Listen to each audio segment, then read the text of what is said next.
1952-ci il oktyabrın 16-sında Kremlin Sverdlovsk zalında Sovet İttifaqı Komünist Partiyasının Mərkəzi Komitəsinin plenum başlayıb.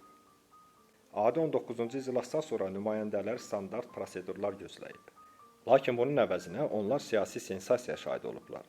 Gücü və nüfuzu sarsılmaz görünən Yosif Stalin gözlənilmədən Mərkəzi Komitənin baş katibi vəzifəsindən azad edilməsini istəyib. Katibliyin tərkibini elan edərkən Stalin bilərəkdən öz adını çəkməyib. İclas iştirakçılarının çaşqın baxışlarla səsləri əks-səda verməyə başlayanda o qısa izahat verib. Mən artıq qocalmışam, qəzet oxumuram, başqasını seçin. Yazıcı Konstantin Simonovun xatirələrinə görə Stalin yalnız Nazirlər Şurasının sədri vəzifəsini və Mərkəzi Komitə rəyasət heyətinin tərkibini saxlamaq, katibliyin adi işindən imtina etmək istəyib. İnsanların reaksiyası qəzəbli və yekdil olub. Georgi Malenkov iştirak edən hər kəs adından liderdən qalmasını xahiş etməyə başlayıb. Marşal Semyon Timoshenko bəyan edib ki, xalq onun getməsini başa düşməyəcək. Stalin ayaqüstü alqışlarla əlini yelləyərək təslim olub. Yaxşı, qoy Stalin qalsın.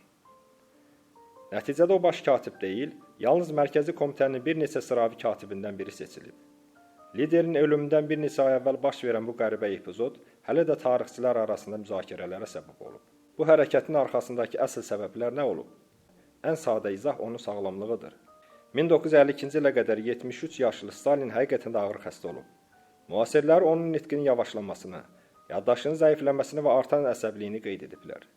Qızı Svetlana Alluliyeva atasının hipertoniya və ateroskleroz əlamətlər haqqında yazıb. Kəşfiyyatçı Pavel Sudoplatovun sözlərinə görə 1953-cü ilin əvvəllərində Stalin yorğun qoca kimi görünüb və çətinliklə danışıb. Bəlkə də onun xahişi həddindən artıq iş yükünü yüngülləşdirmək üçün səmimi bir istək olub. Lakin buna baxmayaraq, o ictimaiyyət qarşısında nümayiş etdirmədən səlahiyyətlərini rəsmi olaraq təhvil verə bilsə də, bunu etməyib. Bir çox tədqiqatçı epizodda incə bir nüansa toxunub. Şübhəliliyi ilə tanınan Stalin bəlkə də ətrafını qəsdən yoxlamaq istəyib. Onun getməsi mükəmməl bir tələ ola bilərdi. Belə ki, onun təşəbbüsünü kim dəstəkləyəcək və bununla da liderdən yaxağı qurtarmaq istəklərini kim ortaya qoyacaqdı? Simonovun sözlərinə görə həmin anda üzündə dəhşətli bir ifadə olan Malenkovun reaksiyası hər kəsin belə bir sınağın ölümcül təhlükəsini mükəmməl başa düşdüyünü göstərib. Stalinin bu texnikası xəyanətkar boyarları müəyyən etmək üçün monastıra getdiyini iddia edən İvan Grozun oyunu ilə müqayisə edilib. 19-cu qurultay çoxlu köhnə qvardiya nümayəndələri olmayan 25 nəfərdən ibarət ən yüksək partiya orqanı olan Mərkəzi Komitənin rəyasət heyətini əhəmiyyətli dərəcədə genişləndirib. Eyni zamanda Vyacheslav Molotov, Anastas Mikoyanov və Klement Voroshilov rüsvaçılığa uğrayıblar. Antisemit kampaniyası geniş vüsət alıb. Bütün bunlar 1937-ci ildəki böyük terrora bənzər geniş miqyaslı repressiyalar müqəddiməsinə bənzəyib. Maraqlıdır ki, 1937-ci ildə Stalin də əsas dövlət vəzifələrini tutmayıb. Bu da ona hakim imicini qorumağa imkan verib. Stalin 1952-ci ildə baş katib vəzifəsindən istifa verərək bu manevranı təkrarlaya bilərdi. Qeyri-rəsmi lider olaraq qalar, özünü qarşıdan gələn repressiyalardan uzaqlaşdırar və rəsmi məsuliyyəti başqalarına həvalə edərdi. Başqa bir maraqlı nəzəriyyə də mövcuddur.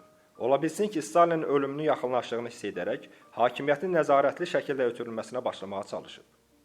Bəzi məlumatlara görə o Nazirlər Şurasının sədri vəzifəsinə Nikolay Bulganini təklif edib.